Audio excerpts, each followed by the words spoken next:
Olá a todos, eu sou a Rita, Eu sou a Sofia. E eu sou a Catarina. somos alunas do segundo ano de Psicologia da Universidade de Évora e queremos trazer-vos este tema no âmbito da Unidade Curricular de Modelos Dinâmicos e Humanistas, uma disciplina que se foca principalmente nas terapias propostas pela psicanálise. Assim, vamos fazer este podcast informativo para vos apresentar a Síndrome de Tourette, dando relevo às terapias implementadas para o seu tratamento, as técnicas cognitivo-comportamentais. A maior parte das pessoas terá provavelmente a mesma visão da síndrome de Tourette que nós tínhamos antes de pesquisar sobre ela, ou seja, aquilo que aparece em filmes, séries, etc. Por exemplo, alguém que grita uma palavra menos agradável enquanto decorre uma apresentação no auditório da escola. Na verdade, é bem mais complexa do que à partida parece. A síndrome, que afeta cerca de 1% da população, é 3 vezes mais frequente nos homens do que nas mulheres e tem o nome do médico francês Gilles de la Tourette, que a descreveu pela primeira vez em 1885. A síndrome de Tourette é uma perturbação neurológica crónica que se traduz na presença de determinados tiques. A idade do aparecimento dos sintomas varia entre os 2 e os 21 anos, com um pico de incidência entre os 11 e os 12 anos. Na maioria das crianças, os sintomas começam normalmente com tiques motores, como empurrões e agitação da cabeça. Os tiques podem também ser tiques vocais, como granir involuntário, tossir ou gritar palavras, sem sentido e fora de contexto. São tiques involuntários, rápidos e recorrentes. A sua frequência e intensidade são variáveis e podem ser simples, o indivíduo somente expressa um único som, ou podem ser complexos, aliás, e envolver uma série de movimentos físicos e de frases longas. Estes tiques podem não afetar a saúde da pessoa gravemente, mas podem ser bastante embaraçosos e, eventualmente, alguns movimentos de cabeça, outros movimentos mais bruscos, podem causar dor à pessoa. A síndrome de Tourette está associada a outras psicopatologias. Os problemas sociais associados a esta síndrome incluem o isolamento social, baixo amor próprio e sofrimento emocional, que conduz à depressão e à ansiedade. Existe uma tendência enorme para o isolamento devido aos prejuízos sociais que a síndrome causa. Os pacientes muitas das vezes envergonham-se dos seus sintomas e temem que as pessoas os julguem de uma maneira inadequada. Estes sintomas persistem durante o sono e quando a pessoa se encontra mais distraída, sendo que diminuem substancialmente quando esta se encontra mais concentrada. As causas da síndrome de Tourette não são totalmente desconhecidas. Estudos científicos sugerem a existência de uma componente genética e de anomalias em neurotransmissões cerebrais, designadamente na dopamina. Os tiques pioram com situações de stress e de cansaço. Alguns sinais que podem refletir a presença da síndrome são piscar agressivamente os olhos, fazer caretas e abanar a cabeça de um lado para o outro, encolher ou sacudir os ombros repentinamente, repetir determinadas palavras ou palavrões, fazer gestos obscenos ou emitir outros sons sem motivo aparente. A coprolalia, a tendência involuntária de proferir palavras obscenas ou comentários inadequados, ocorre em menos de um terço dos pacientes clínicos com síndrome de Tourette, nomeadamente em algumas crianças ou em casos leves, sendo que a maior parte das vezes se manifesta aos 15 anos de idade. A copropraxia, gestos obscenos involuntários. A ecolalia, imitações dos sons ou das palavras dos outros. Ecopraxia, imitações das ações dos outros. E palilalia, repetição da última palavra, frase ou sílaba que outro profere, ocorrem numa proporção substancial de pacientes clínicos com síndrome de Tourette. No que diz respeito ao diagnóstico, este é feito através da avaliação de um médico competente, através das manifestações clínicas e da evolução das mesmas pelos seus pacientes. Esta síndrome pode confundir-se com outras patologias, como, por exemplo, a perturbação obsessivo-compulsiva, a ansiedade, a perturbação de hiperatividade e déficit de atenção. Pode ainda associar-se a problemas de aprendizagem. Como é óbvio, não basta ter um tique para se dizer que se tem o síndrome de Tourette. O diagnóstico, quando executado precocemente, permite que a criança ainda se consiga livrar do síndrome a tempo de desfrutar na totalidade da sua infância. Embora esta síndrome não tenha uma cura, algumas pessoas melhoram significativamente no final da adolescência ou no início da idade adulta, falando-se mesmo em uma remissão. Agora vamos falar de uma terapia, a terapia cognitiva comportamental, que pode ser aplicada à síndrome de Tourette. É uma terapia que utiliza estratégias clínicas que possibilitam a mudança de padrões de pensamento, de emoções e de comportamentos do paciente.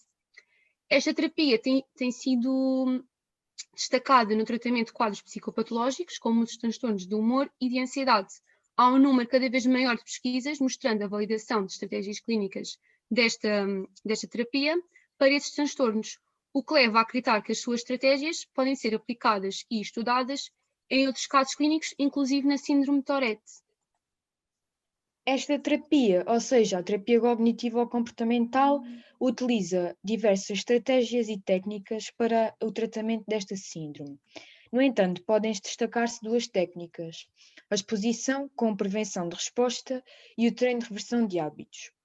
A exposição com prevenção de resposta envolve técnicas comportamentais que têm sido de grande ajuda no tratamento do controle de impulsos e do transtorno obsessivo ou compulsivo.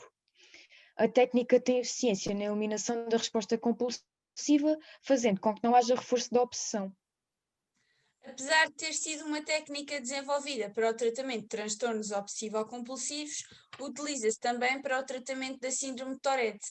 Ou seja, a base do funcionamento dos dois transtornos é a mesma, uma vez que ambos partem de comportamentos impulsivos, incontroláveis e espontâneos e possivelmente apresentam mecanismos neurobiológicos em comum. Outra proposta terapêutica bastante utilizada é uma estratégia clínica que vai para além do tratamento da síndrome de Tourette, que tenta ajudar grupos gerais de transtorno do hábito, incluindo os atos de arrancar o cabelo, chupar o dedo do polegar, roer unhas, etc.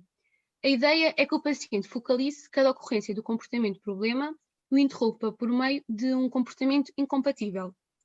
O treino de reversão de hábito aumenta então a consciência do comportamento disfuncional, mostra alternativas comportamentais funcionais e mantém também a motivação. Este treino envolve três passos. Primeiro, o paciente aprende a descrever e identificar o comportamento problema. Segundo, este treina diariamente a emissão de um novo comportamento que seja incompatível ou que vá contra o comportamento problema, emitindo esse novo comportamento a seguir da emissão do comportamento problemático. Em terceiro lugar, o paciente revê os comportamentos constrangedores causados pelo transtorno, registra-os e faz gráficos desse comportamento, pois é uma forma de se manter entretido e reforçar um novo padrão comportamental. A psicoterapia comportamental tem então mostrado-se muito adequada no tratamento da síndrome. Utiliza-se a técnica de reversão de hábito, onde se ensina ao paciente a perceber quais os tiques que vão ocorrer para tentar suprimi-los, modificá-los ou substituí-los por outros, menos incómodos.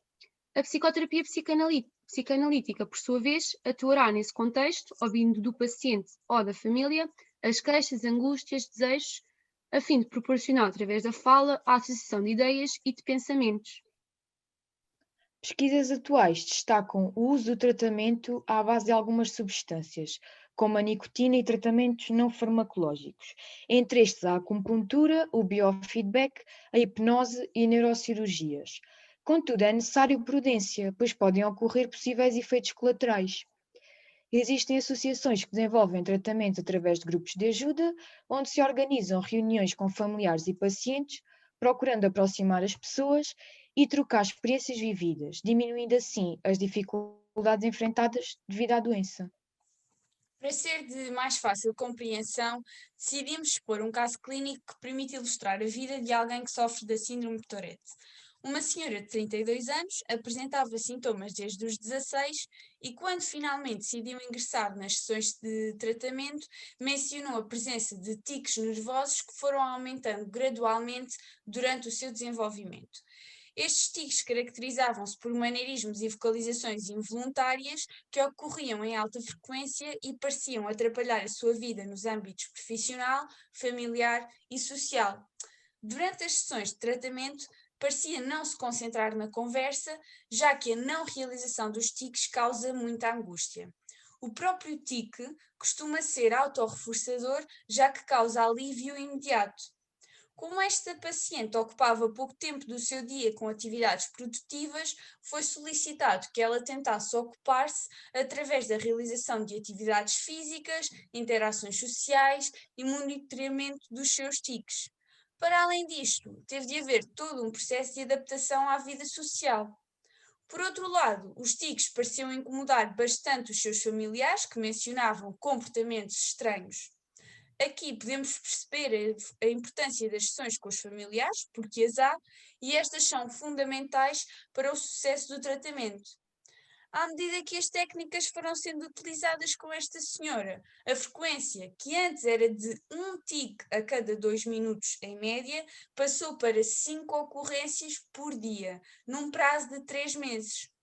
O processo ocorreu durante aproximadamente 8 meses, totalizando 36 sessões, e após esse período apresentou remissão total dos sintomas. Desta forma, mostrou-se como é que as estratégias cognitivo-comportamentais podem ajudar na redução dos sintomas e possibilitar, inclusive, a sua reversão total. Dando agora um exemplo atual, a famosa cantora Billie Eilish fez com que inicialmente muitos dos seus fãs considerassem algum dos seus comportamentos atípicos, como revirar os olhos e entortar o pescoço, pura brincadeira e atrevimento, fruto da personalidade original e rebelde. Contudo, Billie revelou publicamente que sofre da síndrome de Tourette e possui apenas tiques físicos, afirmando que os disfarça nos vídeos e, caso se note, edita-os. A cantora também é a prova de que o transtorno não é sinónimo de incapacidades psíquicas e sociais, mas apenas uma característica que, como qualquer outra, deve ser respeitada. Se chegaram até aqui, muito obrigada pela vossa disponibilidade. Esperamos ter-vos elucidado acerca desta síndrome e que tenham gostado de nos ouvir. Obrigada. Obrigada.